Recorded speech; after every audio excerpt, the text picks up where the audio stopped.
And now give the floor to the distinguished representative of Israel. You have the floor, sir.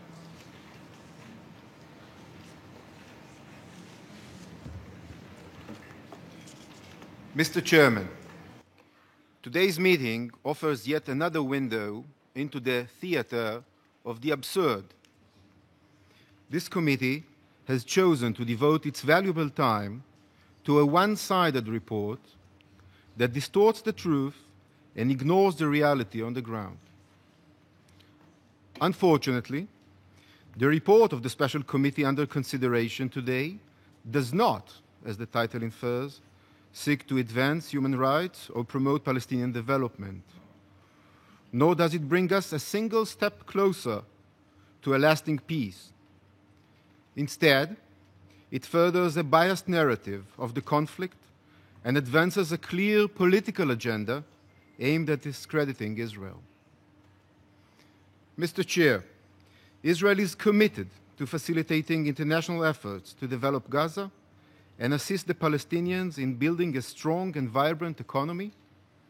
At the same time, we believe that the development must go hand in hand with the demilitarization of Gaza. Almost 10 years ago, Israel completely withdrew from Gaza.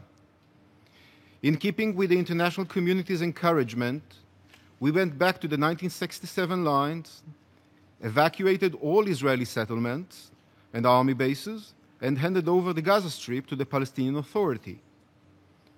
What did we get in return? We got a decade of terrorist attacks, mortars, missiles, and terror tunnels into Israel. How is that for a peace on the Palestinian side?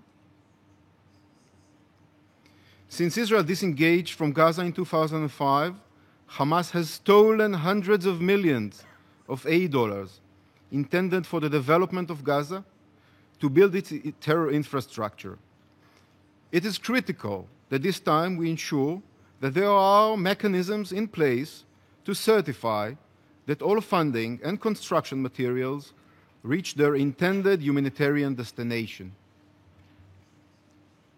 In this regard, Israel, together with the Palestinians and the UN, has agreed to establish a mechanism for rehabilitating the Gaza Strip.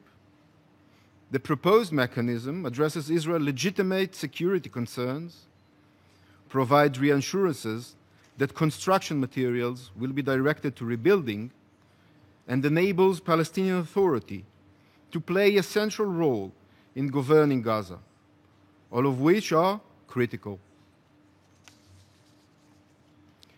Mr. Chair, all over the Middle East, extremist ideology is spreading like a malignant disease. Radical groups like ISIS, Al-Qaeda, Boko Haram, Hezbollah, Hamas share a fundamentalist vision in which minorities are persecuted, women are subjugated, and freedoms are repressed. Israel is on the front line combating this enemy. It may be convenient to point finger at us, but it doesn't address the heart of the problem. Rather than singling out Israel, your condemnations should be aimed at extremists who are only interested in inflaming the region. Over the summer, Israel was once again the target of unrelenting terrorist attacks. For 50 days, Hamas indiscriminately rained rockets onto our homes and our cities and sent heavily armed terrorists through underground tunnels into our communities. There is no country in the world that would tolerate such an assault on its citizens, and Israel shouldn't be expected to either.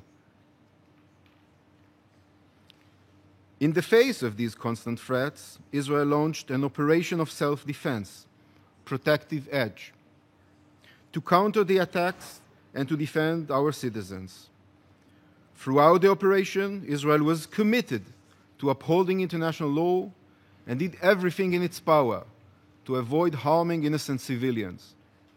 We also accepted 11 different ceasefire proposals, but Hamas rejected every one and continued to fire rockets. We believe that every civilian casualty of the conflict both Israeli and Palestinian, was a tragedy. But the time has come for you to be honest about who is responsible for last summer's tragedy. It is time for you to lay the blame where it belongs, with Hamas. If you are truly concerned about the future of the region, then you must work to ensure the demilitarization of Gaza. This is the only way to bring about a durable and sustained quiet.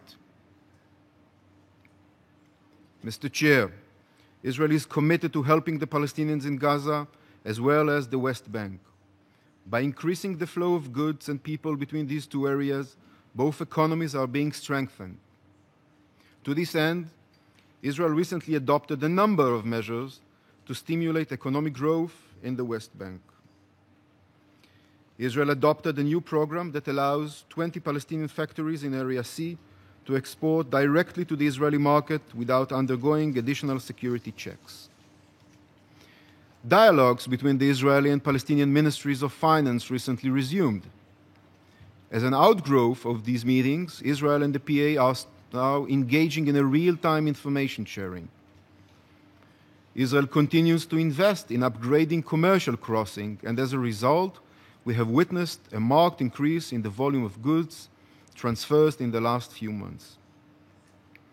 Israel also supports the involvement of the international community in the development of industrial zones in the West Bank, such as the French, Japanese, and the planned German-Turkish zones.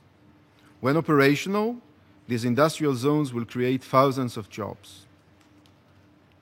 And yet, none of these developments and none of these achievements are found in this year's report. Mr. Chair, just 2 days ago, another terrorist attack took place in Jerusalem. A Palestinian terrorist deliberately drove a van into a crowd of Israelis waiting at a train station, killing 2 and injuring many others. The proximity between these attacks and the statements of incitement against Israel by the Palestinian leadership is not coincidental. Statements of incitement and the glorification of terrorists serves only to fuel hatred, violence, and extremism. The Palestinian Authority must immediately put an end to the ongoing incitement against Israel taking place in the Palestinian media and in schools. The Palestinian Authority must also play a constructive role in this process by demonstrating a commitment to bilateral negotiations rather than unilateral actions. It is only through direct negotiations that we and the Palestinians will be able to find concrete solutions to the challenges at hand.